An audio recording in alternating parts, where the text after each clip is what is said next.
অধিকাংশ মসজিদ স্থানীয় জনগণ কর্তৃক পরিচালিত। এগুলো ধর্ম মন্ত্রণালয়ের কোনো নিয়ন্ত্রণ নেই। এগুলো পাবলিকলি এস্টাবলিশড, পাবলিকলি ম্যানেজড। তবে আমরা চিন্তা ভাবনা করতে পারি এই সমস্ত মসজিদের যারা মুতওয়াল্লি আছে, আমরা তাদের সাথে বসে একটা বেতন কাঠামো নির্ধারণ করার আমরা চিন্তা ভাবনা করতে পারি। আমরা আমাদের সরকার, অন্তর্বর্তীকালীন সরকারের মাননীয় প্রধান উপদেষ্টার একটা কল্যাণ তহবিল আছে, ওখানে টাকা জমা হচ্ছে। এটা যদি আর একটু রিচ হয় তাহলে আমাদের ক্যাবিনেট থেকে আমরা আবারও এদিকে আসবো। এই নোয়াখালী, লক্ষ্মীপুর, ওদিকে মানুষ আক্রান্ত হয়েছে, আমরা ওখানে যাব। আপনাদের আন্তরিকভাবে ধন্যবাদ জানাচ্ছি। আমি বাংলাদেশের এনজিও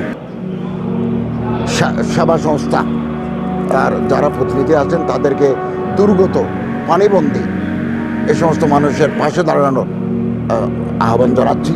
আলেম ওলামারা জাতির দুর্দিনে আগেও ছিলেন, এখনও আছেন, আগামী দিনেও থাকবেন ইনশাল্লাহ। কথা হচ্ছে বাংলাদেশে 3.5 লাখ মসজিদ আছে। অধিকাংশ মসজিদ স্থানীয় জনগণ কর্তৃক পরিচালিত। এগুলো ধর্ম মন্ত্রণালয়ের কোনো নিয়ন্ত্রণ নেই।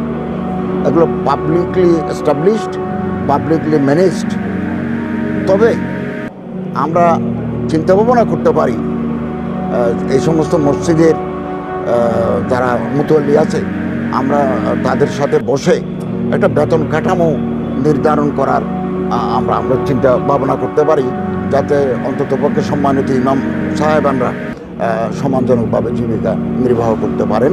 এটা করতে পারে। আর সবচেয়ে বেশি ভালো হবে, আমরা উদ্যোগ নিয়েছি, বিভিন্ন জেলা প্রশাসকদেরকে আমরা চিঠি লিখেছি যে আপনার এলাকায় কতটা মসজিদ আছে, এই মসজিদগুলোর মালিকানা কার, এখানে কোনো ওয়াকফ সম্পত্তি আছে কিনা।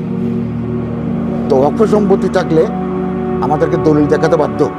ওয়াকফ সম্পত্তি থাকলে এগুলো আমরা ওয়াকফ প্রশাসনের আওতায় নিয়ে আসবো, তখন আমরা বেতন কাঠামো নির্ধারণ করতে পারবো। আমি নিজেও দীর্ঘদিন যাবৎ ইমামতি করেছি, 16-17 বছর ইমামতি করেছি। আরও প্রায় আলেম ওলামারা মাদ্রাসায় যারা পড়াচ্ছেন তারা কোনো না কোনো মসজিদের খতিব ইমাম আছেন।